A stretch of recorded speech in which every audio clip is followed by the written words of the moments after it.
Since I watched this movie, I have been wondering how I'm going to sit down and talk about it. You know, what angle am I going to come at it from? All I'll say is the gloves are off.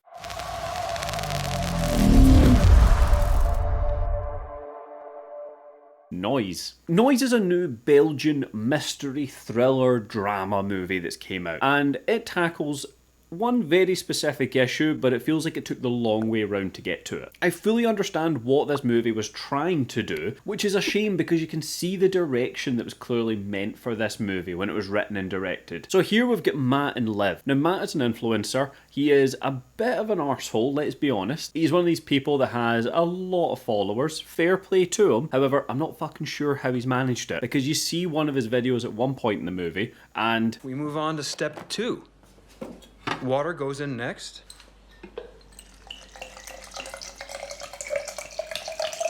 Like that. who the fuck's watching this guy? Like, he has got zero personality going for him. Granted, some people may say that about here. However, this guy is just giving you a step-by-step guide to baby formula, and it's fucking dull. And now the most important thing, step 3, our formula.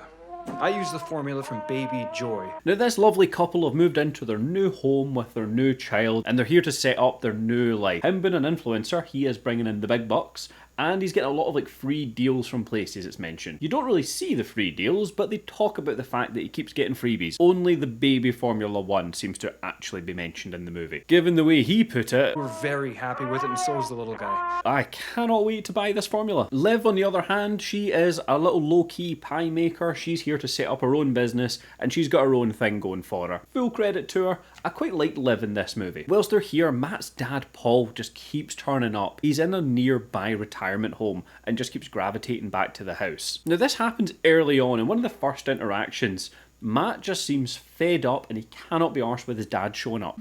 Seriously? What's wrong? Take a look.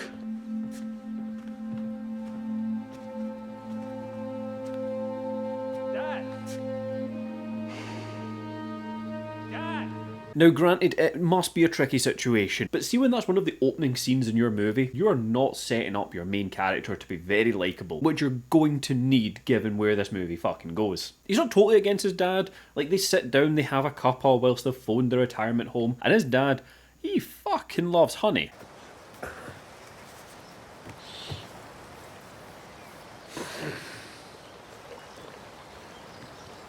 Dad, isn't that enough? Your teeth are gonna fall out.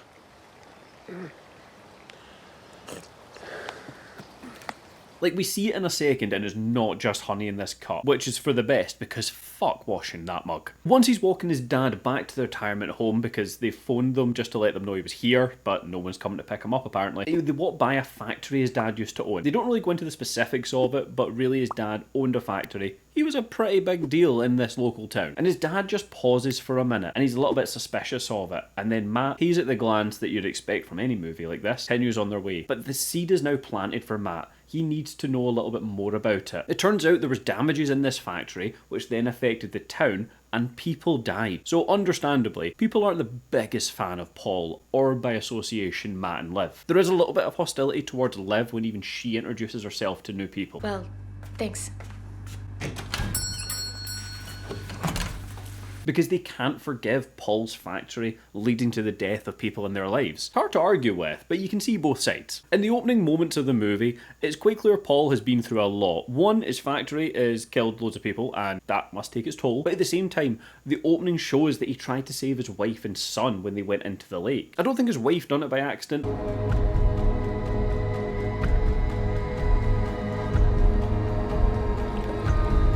But he managed to save his son at least. And he's always had that thought in his head that, I wish I saved my wife first. And of course that fucks with Matt. Matt is not the happiest guy. Hey, babe. What? Just hi. How was your father? Great. So Matt's struggling with this kind of lack of love he's getting from his dad. His dad also seems a little bit lost, you know, his mental health is dwindling. He's starting to get a little bit more forgetful. Matt wants to clear his name, so he sets out to investigate this. He puts it to his followers to see if they would want to know more about the factory.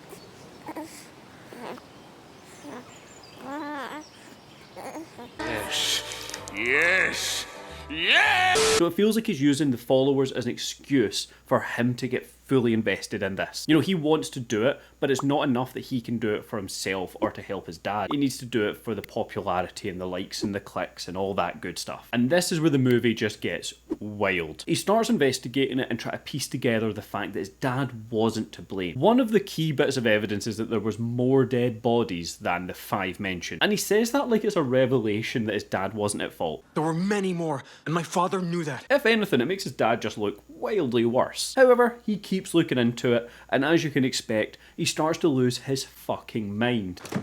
The evidence is right here. Here. What? Bro, what are you talking about, man? If you thought he wasn't 100% likeable at the start of the movie, he just becomes the worst. You never had a problem with that before. I do now! Like, they clearly show that he puts his followers in his investigation before his newborn child and wife. Great. One more time.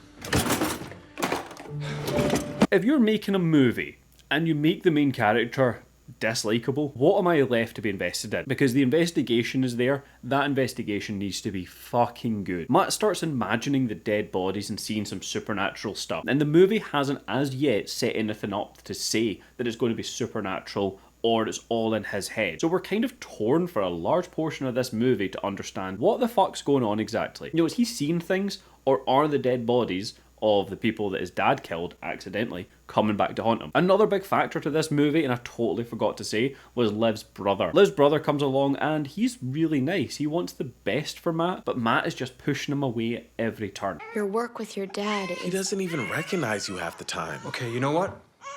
Leave. You know, her brother watches his live stream. Liv doesn't. Morning.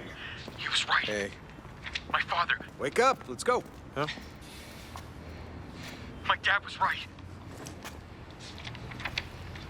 Even though Liv is like fully concerned, it doesn't show her watching the live streams. We instead get her brother watching, and then he phones Liv. This guy just needs to get his fucking phone taken off him. Like, he's going out his mind online. So the acting in this movie, annoyingly, everyone done really well except Matt. Matt felt like he was forcing it so hard here. And that is what you're seeing on screen. Now, as the movie's Belgian, it is of course dubbed in English, and all of the dubbing artists do a fantastic job. Like, they are at the emotion that the actors are portraying, but where you see the disconnect is in Matt, because as an actor, he's not the best, but yet his voice actor seems to be doing a lot of the heavy lifting to bring the emotion. So when you're hearing the emotion but not seeing it on his face, it takes you out of the movie a little bit. I have to stop by Dad's later. We got some things to discuss. And the Oscar goes to... Now, granted, that is a very specific nitpick, given that it's a dub version. It may be different if you watch it in its original language. It doesn't make up for Matt's acting, let's be honest. And look, I am now just going to lead into a few spoilers, so you can jump ahead to this timestamp if you want to avoid them, but just stick around. It turns out this whole thing was not supernatural whatsoever. It was him losing his mind. So remember how Paul's wife tried to go for a deep swim at the start of the movie, shall we say? Her medical reports from that show that she had a number of different issues. One of them was postpartum psychosis. This in turn is hereditary. I wasn't sure that was something that was hereditary, but it turns out Matt has it as well. So all of this is in his head. He can't accept that his dad had killed 5 people and was getting the blame, and he just needs that love from his dad. You know, he's now got a newborn child, and that is the thing that's ignited it within him. He was fine till now. He managed to get his following by being a lovely guy. And now the most important thing, step 3, our formula. But now that he is in the position of a father and he never felt like he had the love from his, he is spiraling fast. And this is where the movie just really doesn't stick the landing whatsoever. That's told to us very quickly towards the end, looking at paper reports. Matt is fucking up the house. Like, he was building an indoor swimming pool at one point. And we get that nice moment, we get that arc where he gets love from his dad. Perfect, nice little finale there. Until you realise that he fucking clocked Liv's brother down in the underground of the factory, and that was just not went back to. Mati. And also the fact that this investigation and what he's doing online isn't referenced again. Do his followers understand that he's been mental, or do they want to know more from it? You know, what were the key findings? Because it seemed like he was hitting on a lot of new evidence, none of which is explained after this. So what the movie leaves you with is, he's physically assaulted someone and almost killed them, Liv's brother. Is Liv not mad at this? Like, we don't know if Liv is mad about this whatsoever. As the movie just ends, we're left to just not know if she found out about him. Did she excuse his actions given his mental health, or did they now separate? And as for the investigation and his online presence, we don't know where that went. That just seems to end. So the movie set up like 4 different things, but then it all just ended when his dad showed him a bit of love. Like one of the 4 things it set up. You've left a lot of things up in the air, Noise.